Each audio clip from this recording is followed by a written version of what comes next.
Guys and my dear GB Blog families and my dear youths, बोथोराथ' जोबोद गरम लोगोसे बार अखा जानानै थांबाय। कारेन्ट मेरामतआनो दाबो जोबाखै।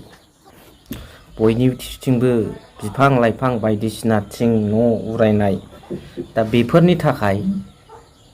BTC सरकारा आं नुदों मेगनजों साखात आइ उइटनेस आङो मोनसे अनसुंथाइ होदों जोबोर बाखनायथाव।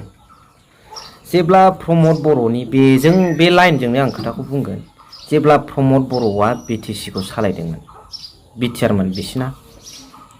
दा बे सालायनाय समाव बांद्राय बेबादि मोननाय खोनायामोन आरो जायफोर मोनदोंमोन एफा एनै गोबावजों बिथांमोना बे नेचारेल कालामिटिसआ नोंखौ सोंनानै UPPL ओइ BPF बिदि होननानै बायलाङाना रायजो हिसाबैनो बायलाङो बिफां लाइफाङा बेखौ बिथांमोना बै मोननाय समाव राजुहुवानि जानानै मावनांगौआ बासिख्ल' दै बानायानो बिसिना BPF नाव बाना जायामोन UPPL नाव जायोमोन। बेबादि बासिख्ल'सो ट्रिपाल रानोमोन जाग्रा मुवा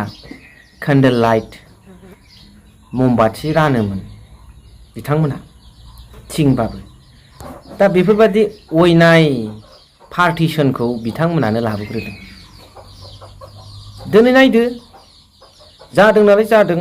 बारहुंखाजों सेवहांगार जादों नालाय जादों दैबानाजों राजुहुवानि हेल्प मोननांगौ मोनदों नाथाय प्रमद बर'नि समाव माब्रै UPPL नावल' बार बारो UPPL नावल' दैबाना जायो खोथाया बिथांमोना बासिख्ल' अनसुंथाइ हरोमोन आरो बे अनसुंथाइखौ राजुहुवा भाबैबो बिथांमोना नटिस खालामामोन स्रोद जायफोर मेम्बारफोर जायफोर बिथांमोननि कर्मिफोर प्राइमारि लेभेलनि बुथ लेभेलनि बिथांमोना मावनानै लायोमोन। दा प्रमद बर'आ माबादि ट्रेन खालामदों गावनि कर्मिफोरखौ आं बेखौ मिथिया वार्कशपफ्राव माबादि फोरोंदों EC मिटिंफ्राव माबादि फोरोंदों वार्कार्स मिटफ्राव माबादि फोरोंदों बेखौ आं मिथिया आं बुंनो रोङा खिन्थु बिथांमोना मानो एसेग्राब पार्टिशन लाबोनाय खामानि मावोमोन नेगेटिभ माइन्डजों बेसो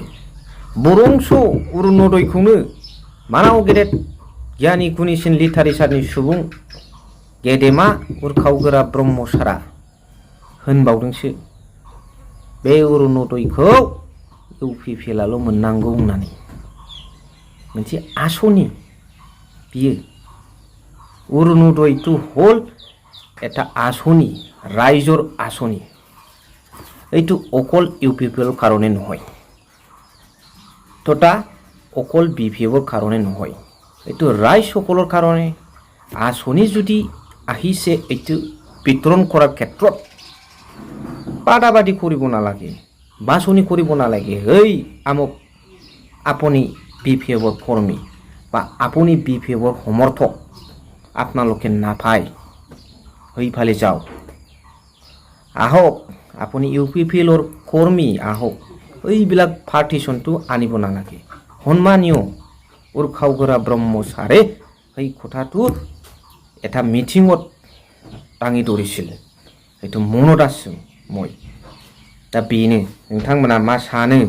बेफोरबादि माखासे पार्टिशनफोरखौ मा सानो दिनै मा क्लेरिफिकेशन जादों दिनै मा फारागथि जादों अलप आगत डेट मिन्स प्रमद बर' डाङरियार 5 বছর শাসন কালত যেনেকুৱা পৰিস্থিতিত ৰাইজ সকলে ভুগিবলৈ বাধ্য হৈছিল এতিয়া হাগ্ৰামা মহিলাৰী সাৰে BTCৰ চিফ হোৱাৰ পিছত যে শাসন চলিছে কম সময় হলেও 6 মাহ 7 মাহ হলেও রাইজ সকলে ধন্যবাদ হাগ্রামা মহিলাৰী সাৰক দিছে मानो बिनि एन्सारखौ नोंथांमोना कमेन्ट्स गेजेरजों जरूर हरदो thank you very much for watching.